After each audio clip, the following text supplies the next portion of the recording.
We now invite Professor Guido Verstraeten from Satakunta University of Applied Sciences in Finland, who will be speaking about transpersonal self-identification, how transpersonal self-identification transcends naturalism and implies an inherent ethical status of human beings and an inherent ontological status from God. My grace, ladies and gentlemen,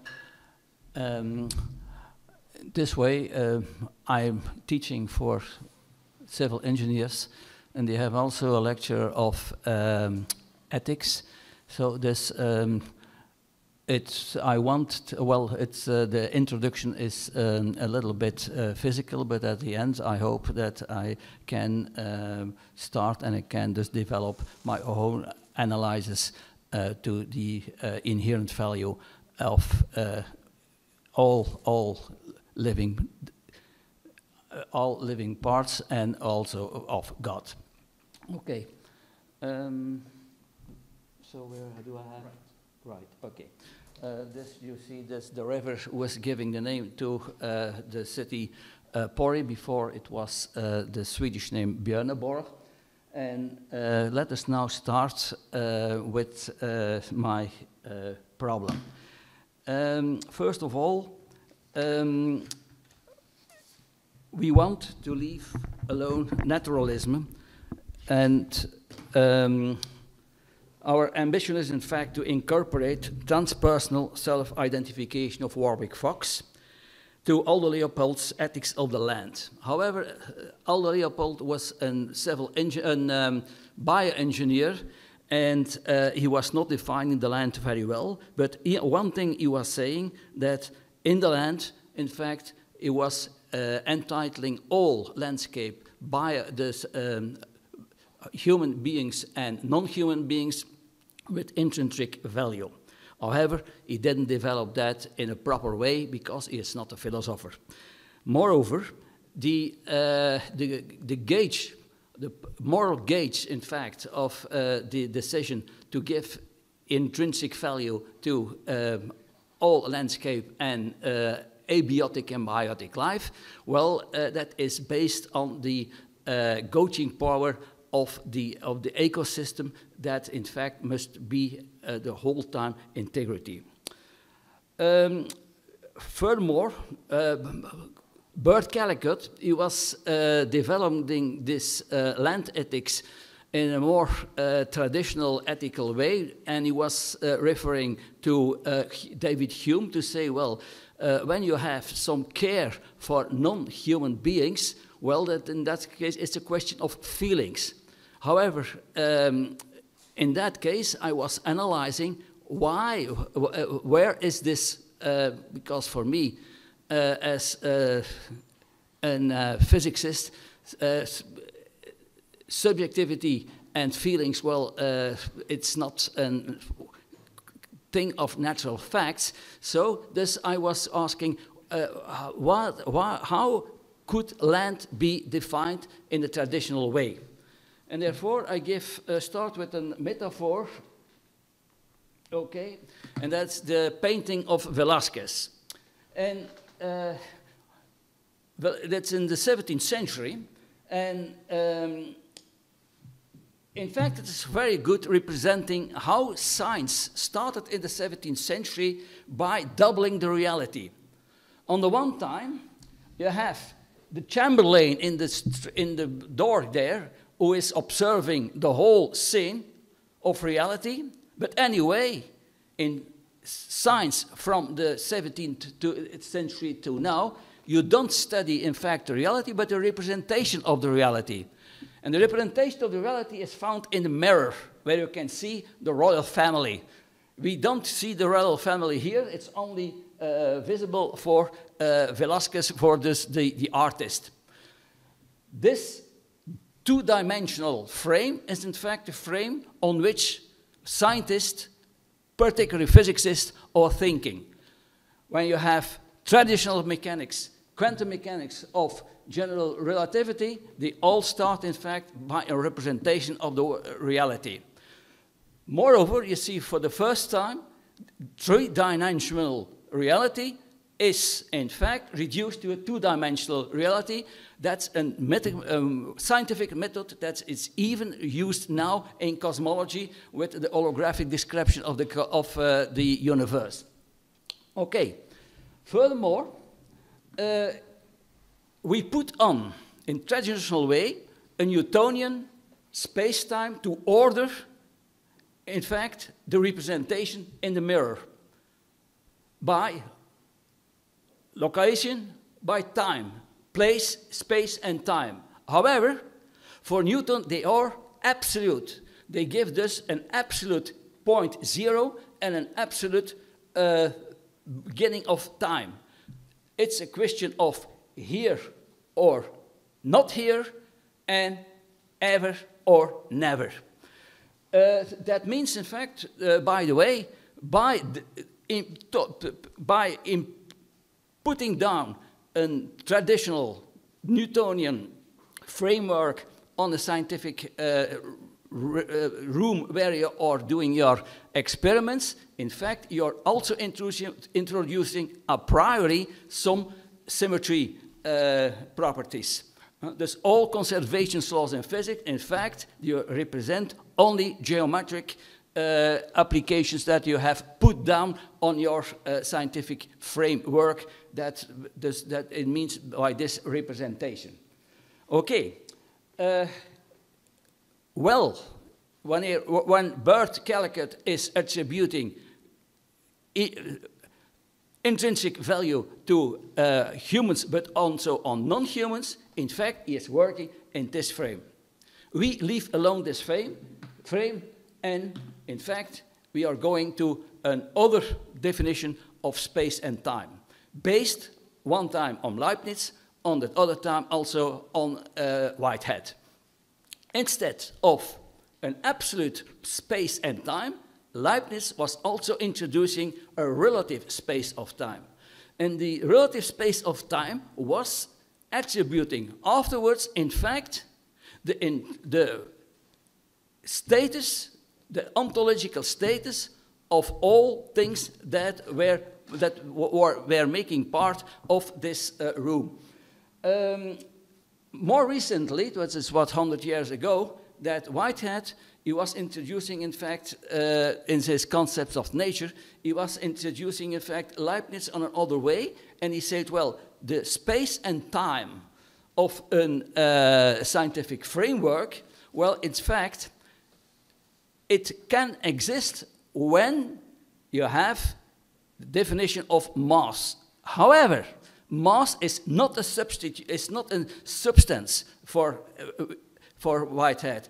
It's just, in fact, nothing else than a dynamic power, and those events, temporal and space-like, they are nodes of a web that is linked each other by some power, by some dynamic power. Thus, we have no more in scientific space-time of facts, but we have a space-time of events. Good. That is, in fact, my physical definition, because with this space-time of events, with this web of events, therefore we go define Warwick Fox transcendental personification for identification of all units of the framework. Okay. First of all, I have to emphasize that, for instance, the Leibnizian idea of space and time was really adopted by Blaise Pascal in the 17th century, because, and therefore this I will cite it, Blaise Pascal claims that humans as participants events to the Leibnizian world have to be considered themselves as spatial and temporal essence besides others. It is out of the question to define human essence outside their particular Leibnizian world, since human essence depends on the complete ensemble of any possible spatial and temporal interaction. Even Stephen Hawking, in his last papers, he was adopted this idea, but I have to say that he didn't mention, in fact, to define his space-time, he didn't refer to Leibniz. But even Hawking said you cannot have an absolute Newtonian space-time where an observer, like a prime mover, is outside the space-time. No, he said, you must go inside, and thus you have a relative start of beginning of time and space. This beginning of relative beginning of space and time is in fact the creation of becoming. Good. Now I have also to add some phenomenological ideas about this scientific framework, because it's kind that livings, that's biotic and abiotic units, they are thus connected with a web. And some phenomenological scientists, they give some ideas of what they are calling a cozy place of dwelling. There were in these nodes, this web, there are places of fear, and there are places of cozy places. It's not homogeneous. The abiotic and the biotic units of this web, well, in fact, they have an inhomogeneous division, fear, and thus cozy places. I also refer to some phenomenologists who say it well, because it's important for the rest of my story. The home-like conception of space and concepts of time, well, it's important because you have an external space, the place that is alien to humans. The homeland on the contrary is the cozy place and the protection and security, but individual feelings of security are embedded in the large time-like tradition and evolution of the homeland, while the individual particle conception of space and time integrates into the social processes of identification of places and time. Good. Let us go now to the theory of Warwick Fox. Warwick Fox was an Australian scientist who was working on eco-ethics, and he claimed that the self-identification of any individual of the land, because our land is now scientifically defined, that it exceeds personal identifications and will be extended to the participant, to the particularity of the land and all its participants. While metaphysical roots of the land are based on the Leibnizian space-time, the moral concepts, on the contrary, of care and values are completely anthropogenic. This implies a moral human subject, and subjectivity, however, is characterized by self-identification as the result of the creative power of the land the subject belongs to. The creative power of the land and the ethical self-understanding of the self-reflective human being are mutually enclosed in what is called the homeland. Moreover, in the scope of Fox's conception of transpersonal self-identification, any subject reaches more self-understanding the more he stands in mutual relationship with his environment, particularly with the participants who are able to produce self-reflective behavior. By this discovering this identity as self-reflecting being, he is focused to the power over non-reflective beings and the landscape. Care for those non-humans is a question of mastering humans' power that gives more insight in humans' propensity to create or to destroy. Morality is making the balance between this human power and the more objects of moral care, the more insight in human self-understanding and individual identity. Hence, moral care for all participants of the homeland is the highway to self-understanding and individuality. The homeland, as the synthesis of the participating communities and individuals, however, creates gauging of the social public area of all communities. Already mentioned here above was that fact that the Leibnizian world is not unique. There is no single land, there is no single Leibnizian world, and consequently, there is no unique nature. The Leibnizian world consists in different worlds, with particular times and places, and produced by the participants units, biotic as well as abiotic. And as the homeland is just one Leibnizian world besides other, it has no intrinsic value, and nor do all different forms of participants. Intrinsic value is an absolute concept that implies the possibility of a perfect and complete distance between subject and object as formulated by Newton. Leibnizian world, there is no room for the absolute intrinsic being inside, neither outside. Nevertheless, it emphasizes the inherent value of the homeland and its participants. The word value, however, it's not a verb, it's not a noun, it's a verb. Nature and all its non-human function within the land and its nature, they are inherent of the land because it's generated by its creative power, while the inherence of all beings is the consequence of the organic essence of the homeland. Transpersonal self-identification is challenged by windows. Windows to the alien reality behind the safe space and time of the homeland. It is precisely the reality beyond the window that transcends man's natural homeland and his transpersonal self-identification. Obviously, we emphasize the substantial role of the alien world because it is the drive of all biotic and abiotic participants to transcendence the relative here and now of the land. Indeed, though humans enlarge their homeland from their native web of events to the whole planet and furthermore from the planet to the universe, new insight in the origin of the universe and particularly in the deep essence of gravitation disclosed an alien reality beyond the familiar reality of space and time. The alien world behind the window on the other side is attractive.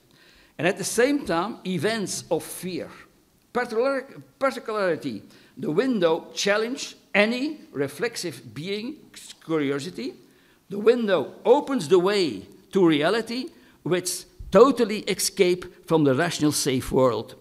It is precisely the reality beyond the window that transcends man's homeland and discloses human's land as space and time of authentic dwelling. And in consequence, the transpersonal identification produces human's life not exclusively based on rationality, but challenged by an attractive hole in the land. However, since the window discloses what is irreducible to the land's own nature, vice versa is land's nature irreducible to the reality beyond the window. Moreover, active inherent value is the drive of land's ontology and the identification of all its participants, why natural interaction beyond the window is completely out of the question.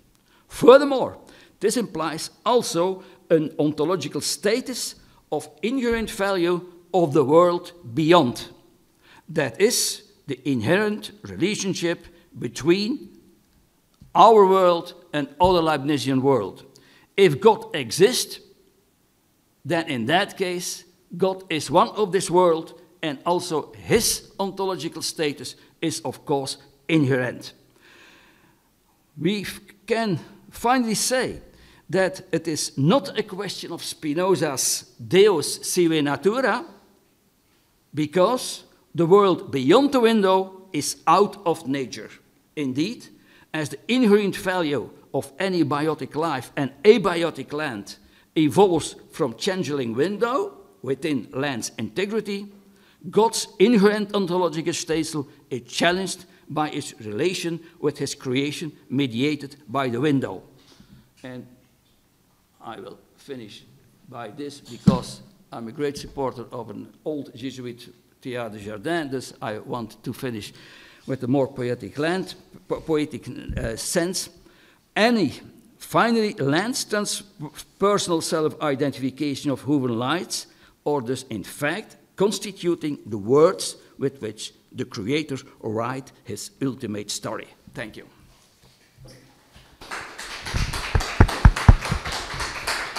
Absolutely.